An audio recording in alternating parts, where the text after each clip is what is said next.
اللہ کی رحمت ہماری پیاری پیاری بیٹیاں مسلمہ مستبشرہ ہوتی ہیں پیاری بیٹیاں۔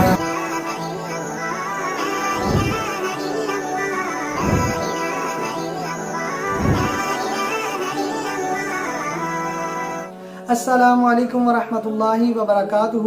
ناظرین، آپ دیکھ رہے ہیں میرا یوٹیوب چینل اور میں ہوں اسداللہ ابراہیم۔ آج ایک حدیث میری نظر سے گزری جو بیٹیوں کے متعلق تھی، تو میں نے سوچا کہ وہ آپ دوستوں کے ساتھ بھی شیئر کروں۔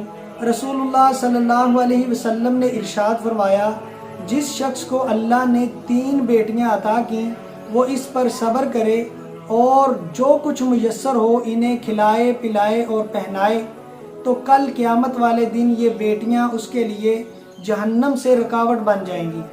تو بیٹیاں یہ اللہ کی رحمت ہیں۔ اگر اللہ تعالیٰ کسی کو بیٹیاں عطا کرے تو وہ پریشان نہ ہو، کیونکہ بیٹیاں تو جنت ہیں۔ رسول اللہ صلی اللہ علیہ وسلم آیا کہ وہ شخص جہنم میں نہیں جائے گا کیونکہ ان کی بیٹیاں وہ اس کے لیے رکاوٹ بن جائیں گی۔ تو میں آپ تمام دوستوں سے یہ گزارش کروں گا کہ بیٹی کے پیدا ہونے پہ افسردہ نہ ہوں، کیونکہ یہ اللہ کی رحمت ہے۔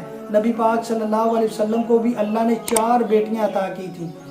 تو بیٹیوں کو برا بلا نہ کہیں، یہ اللہ کی رحمت ہے اور اللہ کی رحمت سے کبھی نا امید نہیں ہونا چاہیے۔ جزاکم اللہ خیر۔ السلام علیکم۔